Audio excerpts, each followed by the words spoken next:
Hello बच्चों, स्वागत है आप सभी का हमारे YouTube channel RP online classes में।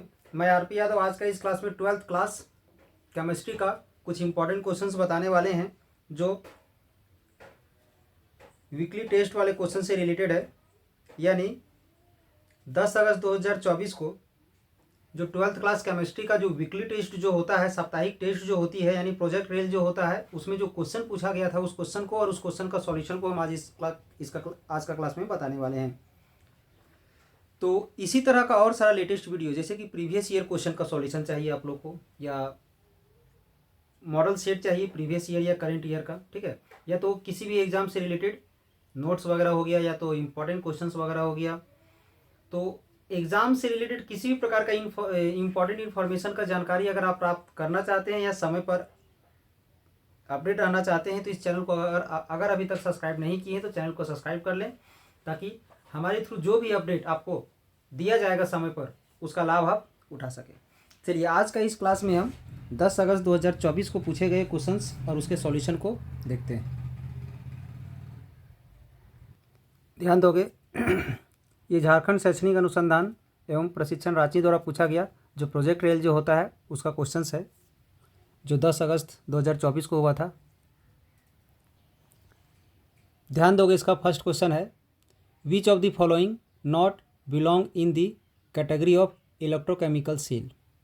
तो इसमें जो चार ऑप्शन जो दिया हुआ है ये इलेक्ट्रोकेमिकल सेल के कैटेगरी में इसमें से कौन है जो नहीं आता है।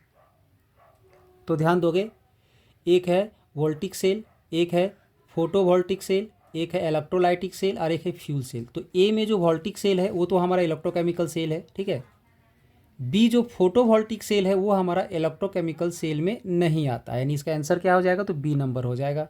सी जो है वो भी हमारा इलेक्ट्रोकेमिकल सेल है। डी में जो फ्यूल सेल है वो भी हमारा इलेक्ट्रोकेमिकल सेल है, यानी 1 का आंसर क्या हो जाएगा, तो बी नंबर। 2 में है, in a dry cell which of the following is the electrolyte. तो ड्राई सेल में इलेक्ट्रोलाइट के रूप में हम किसका यूज करते हैं। तो अगर आप लोग ड्राई सेल पढ़े हो तो उसमें इलेक्ट्रोकेमिकल सेल के रूप में हम लोग अमोनियम क्लोराइड का यूज करते हैं, यानी सी नंबर हो जाएगा इसका आंसर। 2 का क्या हो जाएगा, तो सी नंबर हो जाएगा, ठीक है। 3 में है, the conductivity of electrolytic conductor is due to. Electrolytic conductor का जो कंडक्टिविटी है वो किसके चलते होता है, तो मूवमेंट ऑफ आयन के चलते होता है, यानी 3 का आंसर क्या हो जाएगा, तो बी नंबर। 3 का आंसर क्या होगा, बी नंबर, ठीक है। अब 4 में ध्यान दोगे, in a fuel cell which of the following can be utilize as a fuel, यानी ईंधन सेल में निम्नलिखित में से किसे ईंधन के रूप में उपयोग किया जाता है। तो इसमें एक नाइट्रोजन है, आर्गन है, हाइड्रोजन है और हीलियम है। तो हम लोग हाइड्रोजन का यूज करते हैं, यानी 4 का आंसर क्या हो जाएगा, तो सी नंबर हो जाएगा। 5 में EMF of a galvanic cell will electrode potential of silver. Silver के लिए इलेक्ट्रोड पोटेंशियल दिया हुआ है, फिर कैथोड के लिए इलेक्ट्रोड पोटेंशियल दिया हुआ है। तो इसमें क्या करना है, इस गैल्वेनिक सेल का ईएमएफ निकालना है। तो ईएमएफ ऑफ द सेल हमारा क्या होता है, EMF of the cathode minus anode. तो कैथोड यहाँ पर कौन है, तो हमारा सिल्वर है, एनोड हमारा जो है सो कॉपर है, यानी सिल्वर माइनस कॉपर करेंगे तो इसमें माइनस कर देंगे अगर हम लोग इसे, तो आ जाएगा आंसर 0.46, यानी इसका आंसर क्या हो जाएगा, तो सी नंबर हो जाएगा। किसका, 5 का। 5 का आंसर क्या होगा, तो सी नंबर, ठीक है। अब इसमें से ध्यान दोगे 6 नंबर, फॉर द रिएक्शन, ये जो रिएक्शन जो दिया हुआ है, rate is given by, rate यहाँ दिया हुआ है, ध्यान दोगे। ए में कैप ब्रैकेट एक ही तरफ से आपको दिख रहा होगा बट दोनों तरफ होगा, और बी का पावर 2 है। Then the order of the reaction, तो ऑर्डर ऑफ द रिएक्शन क्या होता है, यहाँ जो पावर जो यूज किया जाता है उसको ऐड करते हैं, तो 1 + 2 यानी कितना हो जाएगा, 3 हो जाएगा, यानी इसका आंसर हो जाएगा ए नंबर, ठीक है। आंसर क्या हो जाएगा, ए नंबर। 7 में ध्यान दोगे, the zero order reaction is one whose rate is independent, यानी जीरो ऑर्डर का जो रिएक्शन है वो किससे इंडिपेंडेंट होता है, तो पढ़े होगे आप लोग कि कंसंट्रेशन से इंडिपेंडेंट होता है, कंसंट्रेशन पर डिपेंड नहीं करता है, यानी 7 का क्या हो जाएगा, तो ए नंबर हो जाएगा, ठीक है। 6 का ए, 7 का ए। 8 में ध्यान दोगे, a first order reaction taken 40 minute for the 30% decomposition, तो इसका टी हाफ क्या हो जाएगा, तो टी हाफ इसका हो जाएगा ए नंबर 77.7 मिनट, ठीक है। 8 का हो जाएगा ए नंबर, ठीक है। 9 में विच of the following influences the reaction rate perform in A solution, ठीक है।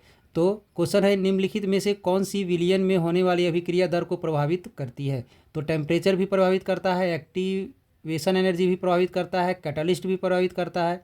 तो यानी इसका आंसर क्या हो जाएगा 9 का, तो 9 का डी नंबर हो जाएगा, ऑल ऑफ अबव। ठीक है, अब ध्यान दोगे 10 में है in a second order reaction the unit of a rate. तो सेकेंड ऑर्डर रिएक्शन में यूनिट ऑफ ए रेट क्या हो जाएगा, तो मोल का पावर -1 हो जाएगा, लीटर का पावर 1 हो जाएगा, सेकेंड का पावर -1 हो जाएगा, यानी बी नंबर हो जाएगा इसका आंसर। ठीक है, अब इसके बाद ध्यान दोगे सेक्शन बी में क्या है, व्हाट इज इलेक्ट्रोड पोटेंशियल। उसके बाद है for a zero order reaction will the molecularity be equal to zero, explain. इसके बाद है can absolute electrode potential of an electrode be measured. 14 में है explain the difference between the instantaneous rate of a reaction and average rate of reaction. इसके बाद है section D में match the item of the column 1 and column 2।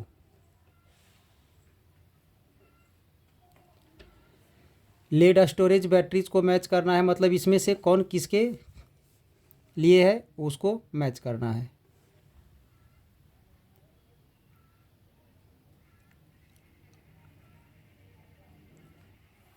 Sixteen में है show that the first order reaction time required for completion of 99.9% is 10 times of half life of the reaction.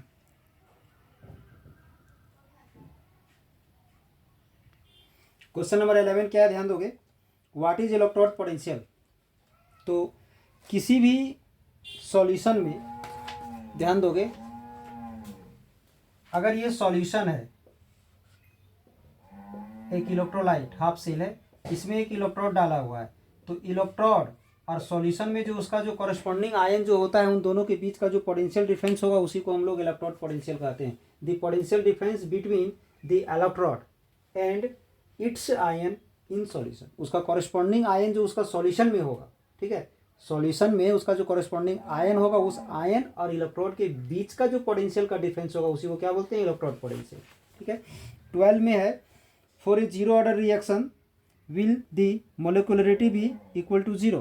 पूछा गया है कि जीरो ऑर्डर रिएक्शन के लिए क्या molecularity zero हो सकता है, तो कभी नहीं हो सकता है, क्योंकि मोलिकुलरिटी एक्चुअली में होता क्या है, एक रिएक्शन में जितने नंबर ऑफ मॉलिक्यूल्स आपस में कोलाइड होने के बाद रिएक्शन कंप्लीट होता है वन स्टेप में, उस नंबर ऑफ मॉलिक्यूल्स को ही हम लोग कोलिजन कहते हैं। तो अगर रिएक्शन है तो एटलीस्ट वन मॉलिक्यूल तो होगा ही होगा, ऐसा थोड़ी नहीं कि एक भी मॉलिक्यूल नहीं है और रिएक्शन हो गया, ऐसा तो हो नहीं सकता है, एटलीस्ट वन मॉलिक्यूल ही होगा। भले वो उसका रेट ऑफ रिएक्शन उस मॉलिक्यूल पर डिपेंड नहीं करेगा, बट रिएक्शन के लिए मॉलिक्यूल को होना जरूरी है, यानी एटलीस्ट वन तो होगा ही होगा, जीरो भी नहीं होगा, नेगेटिव भी नहीं होगा, फ्रैक्शनल भी नहीं होगा। No, the molecularity of a reaction, molecularity of a zero order reaction can not be zero. Zero order वाले रिएक्शन का मोलिकुलरिटी कभी भी जीरो नहीं होगा। लेकिन फिर ऑर्डर उसका जीरो क्यों हुआ, क्योंकि ऐसा हो सकता है कि रिएक्शन में बहुत सारे मॉलिक्यूल्स आपस में कोलाइड होकर के रिएक्शन को कंप्लीट कर रहे हैं, बट उसका रेट ऑफ रिएक्शन मॉलिक्यूल पर डिपेंड नहीं कर रहा है, किसी अदर चीज़ पर डिपेंड कर रहा है, ऐसा हो सकता है। ठीक है, तो उस कंडीशन में ऐसा कंडीशन आता है कि जीरो ऑर्डर है बट मॉलिक्यूल तो कोलाइड कर ही रहा है ना, तो इसलिए बोला गया है no the molecularity of a zero order reaction can not be zero. भले ही उसका ऑर्डर जीरो है, जीरो ऑर्डर कहने का मतलब है कि उसका रेट ऑफ रिएक्शन डिपेंड नहीं कर रहा है, लेकिन मॉलिक्यूल तो होगा ही होगा ना। तो molecularity is the number of molecules. आखिर मोलिकुलरिटी है क्या, molecularity is the number of molecules that collide and react in a single step reaction, single step of a reaction. ठीक है, तो अगर रिएक्शन है तो मॉलिक्यूल तो होगा ही होगा, भले ही एक ही क्यों ना होगा बट होगा। It can not be zero, कभी भी जीरो नहीं हो सकता है, because there must be at least one molecule to react, कम से कम एक मॉलिक्यूल तो रिएक्ट करेगा ही करेगा, एक से ज़्यादा भी हो सकता है। It is can not be zero, negative और फ्रैक्शनल। तो क्वेश्चन ये भी पूछा जा सकता है कि जब उसमें एक भी मॉलिक्यूल था तो फिर ऑर्डर जीरो क्यों हो गया, कि हो सकता है कि उसका रिएक्शन का रेट जो है उस पर डिपेंड नहीं कर रहा है, उस कंडीशन में ऐसा आता है।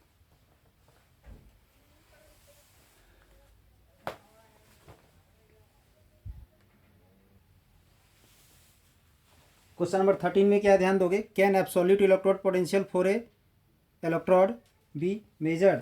तो आंसर हो जाएगा नो। ऐसा क्यों, क्योंकि एक single electrode that is half oxidation cell या तो हाफ रिडक्शन सेल, दोनों में से कोई एक अकेला प्रेजेंट कभी नहीं होगा, जब भी होगा दोनों एक साथ होता है। No, the absolute electrode potential of a single electrode can not be measured, only the difference in potential between two electrode, दो इलेक्ट्रोड के बीच का डिफरेंस को हम लोग माप सकते हैं, can be measured because a half cell reaction can not be occurs independently.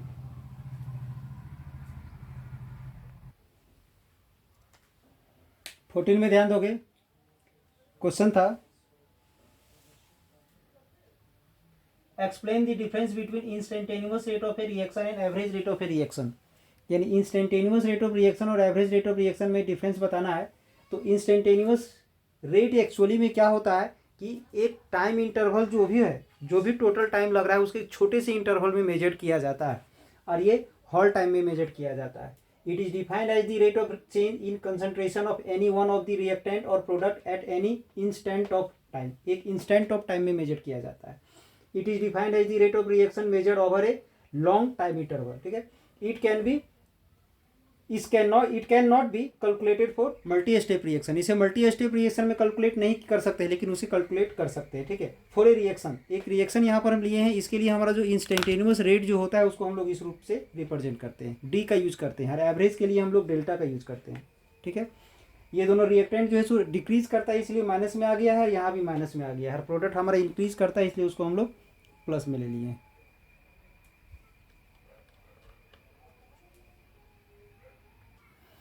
Question number 15 में जो मैच करना था वो कहाँ से होगा, सो ध्यान दोगे। ये जो लेड स्टोरेज बैटरी जो है पढ़े होगे तो उसमें एनोड में पीबी का यूज करते हैं और कैथोड में हम लोग PbO2 का यूज करते हैं, ठीक है। इसके बाद मर्क्यूरी सेल अगर पढ़े हो तो उसमें ये भी पढ़े होगे कि उसमें स्टडी पोटेंशियल का निर्माण होता है। इसके बाद फ्यूल सेल का जो इफिशियंसी होता है सबसे ज़्यादा होता है, इलेक्ट्रोकेमिकल सेल में फ्यूल सेल ही एक ऐसा है इसमें सबसे ज़्यादा इफिशियंसी होता है। रस्टिंग में ये सेकंड नंबर हो जाएगा।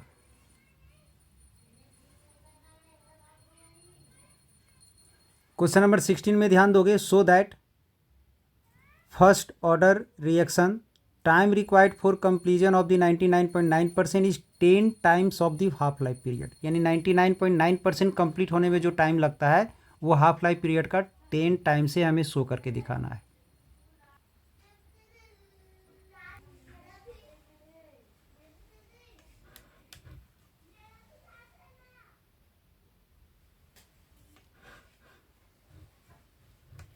ध्यान दोगे 16 में हम लेट कर लेते हैं इनिशियल कंसंट्रेशन जो है उसे हम लेट कर लेते हैं 100। कोई भी एक रिएक्शन के लिए इनिशियल वैल्यू जो है हम उसे 100 लेट कर लेते हैं, ठीक है। तो टी हाफ का वैल्यू क्या होता है, टी हाफ का वैल्यू हम लोग पढ़े हुए हैं 0.693/K, ये होता है, इतना तो पढ़े होगे। अब टी 99% कंप्लीट होने के लिए फॉर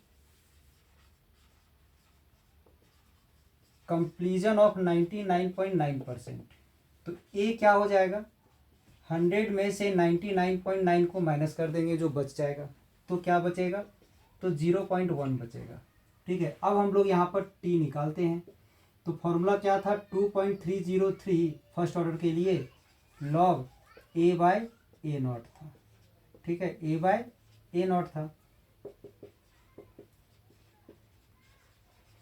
ए का वैल्यू 0.1 आ जाएगा और A0 का वैल्यू 100।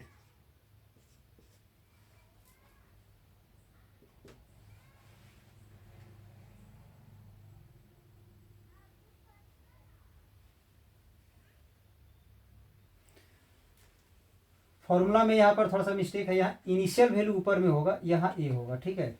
तो यहाँ पर क्या आ जाएगा, यहाँ 100 आ जाएगा, यहाँ 0.1 आ जाएगा, और नीचे यहाँ पर के होता है।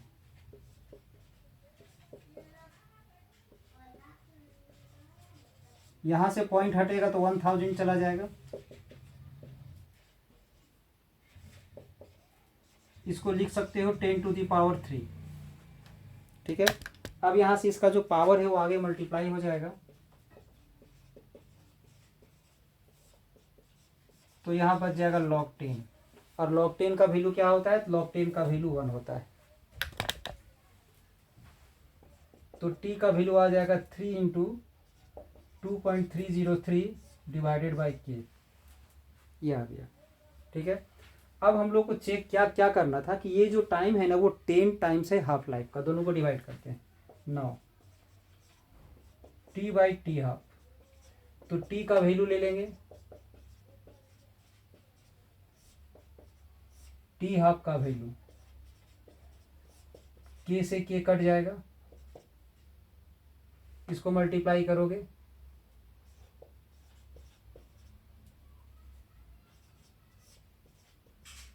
अब इसे सॉल्व करोगे तो अप्रॉक्स में 10 आएगा, एग्जैक्ट तो नहीं आएगा, 0.9 समथिंग कुछ आएगा, यानी t इक्वल टू आ गया 10 टाइम्स ऑफ हाफ लाइफ, ये आ गया। यानी इसमें क्या था, सो ध्यान दोगे, सबसे पहले हम लोग क्या कर लिए हैं, इनिशियल कंसंट्रेशन हम 100 लेट कर लिए हैं, उसमें टी हाफ का ये फॉर्मूला होता है, पढ़े होगे, for the conclusion of the 99.9%। तो ए अगर हम 100 मान लेते, ए नॉट अगर हम 100 मान लिए हैं इनिशियल वैल्यू, तो ए का वैल्यू क्या हो जाएगा, जो बच गया, तो 100 में 99.9 जो कंप्लीट हो गया उसे माइनस कर दिए, 0.1 आ गया। फर्स्ट ऑर्डर रिएक्शन के लिए ये फॉर्मूला होता है, पढ़े होगे। तो इसके जगह पर हम 100 ले लिए हैं और इसके जगह पर 0.1 ले लिए हैं, यहाँ से पॉइंट हटा दिए हैं तो पॉइंट ऊपर चला गया। ठीक है, तो 30 हो गया, इसको 10⁻³ लिख सकते हैं। ये जो पावर है सो आगे आ गया, पावर आगे आ गया। ठीक है, तो यहाँ log 10 बच गया, जिसका वैल्यू क्या होता है, 1 होता है। अब हम लोग क्या किए हैं, ये आ गया t। ठीक है, अब हम दोनों को डिवाइड कर रहे हैं, क्यों डिवाइड कर रहे हैं, क्योंकि हमें शो करना है कि ये जो टाइम है हाफ लाइफ का 10 गुना है। डिवाइड कर रहे हैं, टी का ये जो वैल्यू आया इसको यहाँ पर हम पुट कर दिए हैं। अब टी हाफ ये जो है उसको यहाँ पर पुट कर दिए, के से के कैंसिल हो गया, इसको मल्टीप्लाई किए तो आया, ध्यान दोगे तो अप्रॉक्स में 10 आएगा, एग्जैक्ट 10 नहीं आएगा, 0.99 समथिंग आएगा, तो उसको अप्रॉक्स 10 हम लिख दिए। अब इसको इधर मल्टीप्लाई कर देते, ये जो टाइम है इस टाइम का 10 गुना आया ना, यही हमें शो करना था। तो आई होप आज का ये क्लास आप लोग को अच्छा लगा हो। तो अगर अच्छा लगा हो तो एक लाइक कर दें और वीडियो को ज़्यादा से ज़्यादा शेयर करें। और अगर अच्छा लगा हो और इसी तरह का और सारा क्वेश्चंस का सॉल्यूशन का या इसी प्रकार का क्लासेस का, लेक्चर का या वीडियोज़ का अगर लाभ उठाना चाहते हैं आप, तो कमेंट करके बताएं, ताकि इसी तरह का और सारा लेटेस्ट वीडियो सॉल्यूशन वगैरह आपके लिए हम तैयार कर पाएँ और इसका लाभ आप एग्ज़ाम में अच्छे तरीके से ले पाएँ। और अगर आपको लगता है कि इस चैनल से के थ्रू आप आगे बेहतर मार्क्स ला सकते हैं, आपके लिए फ़ायदेमंद है, तो इस चैनल को सब्सक्राइब करके रखें, ताकि हर एक लेटेस्ट वीडियो जो भी है इसका उसका लाभ आप समय पर उठा सकें। चलिए, इस चैनल से आप लोग को जुड़ने के लिए धन्यवाद।